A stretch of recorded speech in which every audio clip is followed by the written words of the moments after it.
Hey, Coach, just want to kind of get your assessment after having a chance to, watch the film of what you thought of Dexter and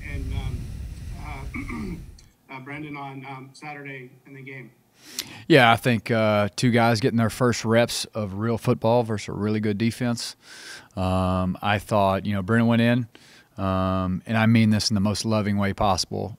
Played kind of like you would expect a freshman to play, in his, I think he had 12 or 15 reps. And then Dex went in and did some really good things, but there were also some really bad things. So plenty of things to learn from, plenty of things to grow from. I'm about to have a big cough myself here in a second. But no, two guys getting their feet wet and excited to see them both moving forward. Both of them are going to be really good players for us at some point. Zach and then Mason.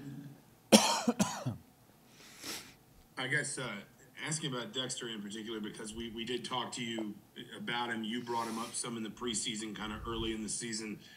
I mean, is what we saw in terms of maybe the mobility, the arm strength, but obviously some of the raw, I guess, arm talent and just not fully refined because he hasn't played a lot of football at this level. Is that kind of what you've seen from him? Yeah, absolutely. He's got all the natural physical skills, and he loves ball, and he's a studier, and he's a worker. And both of those young guys that got a chance to play, both, have a chance to be really good football players for IU, and so, but Dex, and again, so many times you hear people talk about physical tools, and then the natural assumption is, well, he must lack the mental tool, and that's not the case. Dex is he's unrefined right now. And we got to catch up some of the other tools with the really sharp ones. But he does have a lot of ability, and he's going to be a really good player for us moving forward. Mason and Tyler. Coach, kind of sticking on that theme with Dexter, Allen didn't necessarily shut down the idea of him possibly still getting some more snaps this year. Do you guys see a package or a situation where you guys would maybe go to a guy like Dexter versus Connor? Yeah, I think that's, kind of how the game's going.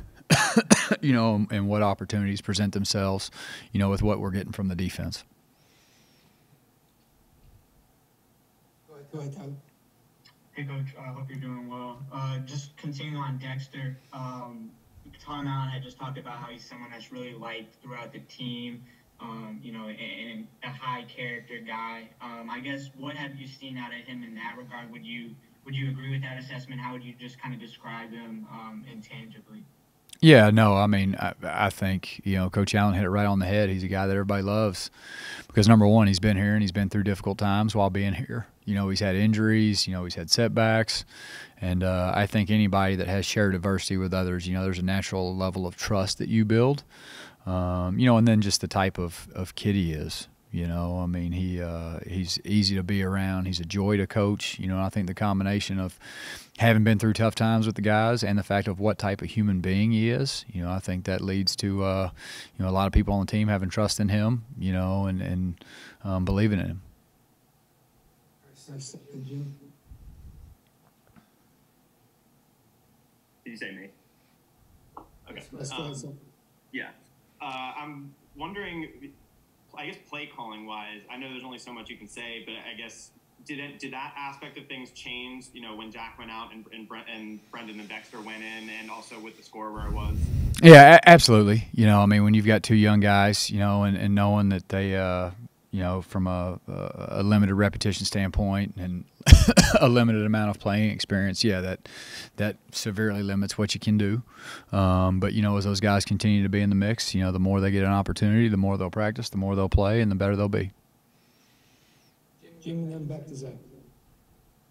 Coach, with the running game not producing like you would have hoped, one thing I've asked before and I'll ask again about Josh Henderson, his numbers show that he has been pretty productive when he gets the ball, but he's not getting the ball very often. He had only 7 carries in this last game, which he averaged 6 yards a carry, and that has been kind of how it's gone for him, but he is not getting the carries.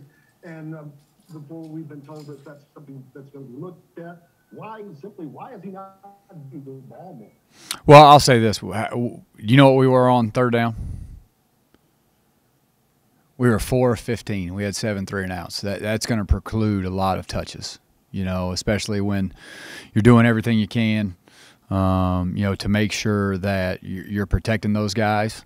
That you're doing everything you can from a health standpoint, from a series standpoint, to make sure that those guys, they play the last unprotected position in college football, and those guys, I mean, they get hit, they get beat up. But when we're not able to stay on the field on third downs, that's going to limit a lot of the drives, and so from a touch standpoint, Coach Johnson has done a really nice job, and always does a good job. Obviously, he's done it at the highest level of football where you're kind of responsible for the exact same thing.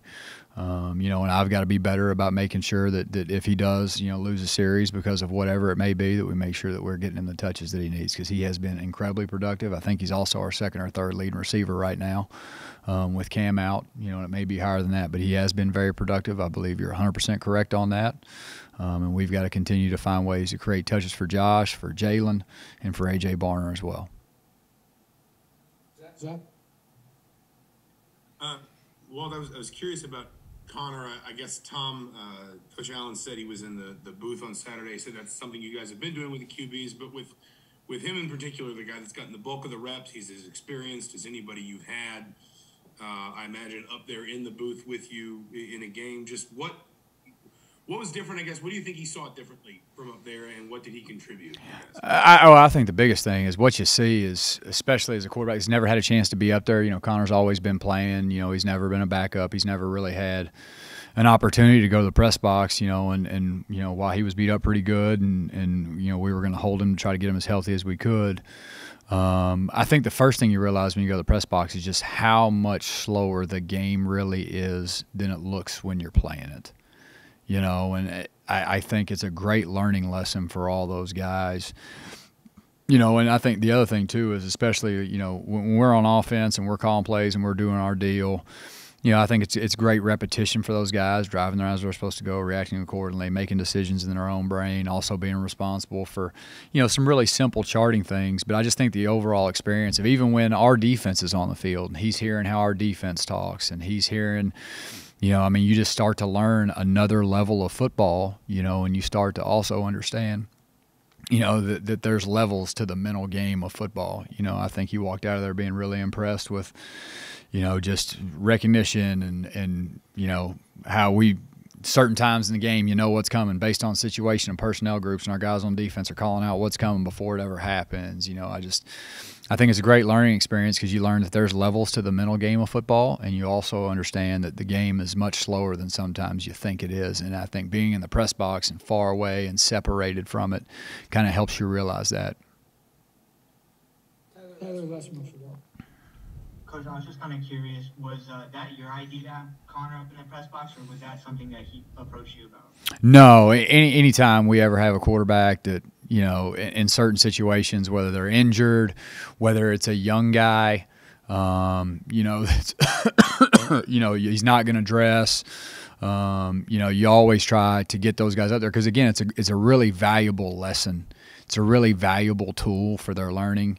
There were some times early in the season, when Brennan Sorsby, he's not really on the depth chart, not going to dress that day, but, so you take him up in the press box just so he can watch, and be a part of that, and start to really see how football kind of works, and so anytime you get a chance, whether it be through an injury, whether it be through just from the developmental process, I think it's a really great learning lesson for those guys.